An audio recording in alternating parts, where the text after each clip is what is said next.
દસાડા તાલુકાના પાટડીમાં hit and રનની ઘટનાનો બનાવ। મોડી રાત્રે અજાણ્યા વાહન ચાલકે વૃદ્ધને અડફેટે લેતા તેમનું કમકમાટી ભર્યું મોત નીપજ્યું હતું। પાટડી વેલનાથનગર પાસે અકસ્માત સર્જી અજાણ્યો વાહન ચાલક ફરાર થયા હોવાનો બનાવ સામે આવ્યો છે, જેમાં 1 મહિના પહેલા માતાનું મોત થયું હતું અને 2 પુત્રોએ પિતાની હવે છત્રછાયા પણ ગુમાવી છે।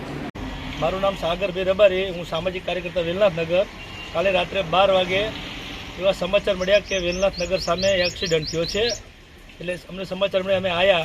અજાણ્યા વાહને એક અમારા વેલનાથનગરના કાળુભાઈ ગાંડાભાઈ ઠાકોર કરીને છે, એમને હડફેટે લઈને એક્સિડન્ટ કરીને એ ભાઈ ફરાર થઈ ગયો છે। એટલે અમને એવું શંકાસ્પદ થયું, એટલે અમે આવીને ચેક કર્યું, પણ વાહન ચાલક હતો નહીં, વાહન ચાલક ત્યાંથી ફરાર થઈ ગયો છે। કેટલા વાગે બનાવ બન્યો? આ 12:15 થી 12 ની વચ્ચે બનાવ બનેલો છે। આ બાબતે પોલીસને જાણ કરવામાં આવી? પોલીસને જાણ કરી હતી, પોલીસવાળા પછી આવી ગયા, તમે કોલ કર્યો એટલે પછી પોલીસવાળાએ કીધું કે ભાઈ એમને સરકારી હોસ્પિટલ લઈ જાઓ, પીએમ અર્થે। એટલે મેં સરકારી હોસ્પિટલ લઈ ગયા। પછી પોલીસવાળા અહીંયા સરકારી હોસ્પિટલ આવ્યા, પછી પોલીસવાળાએ એમની કાર્યવાહી ચાલુ કરી। લોન પર ફોન 15 વર્ષ જૂનું ગુરુ મોબાઈલ એન્ડ ઇલેક્ટ્રોનિક્સ।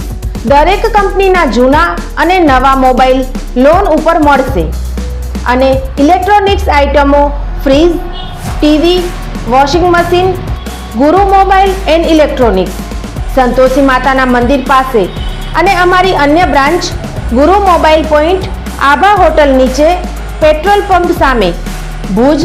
તો મેળવો લોન પે ફોન અને તમામ ઇલેક્ટ્રોનિક્સ એપ્લાયન્સીસ।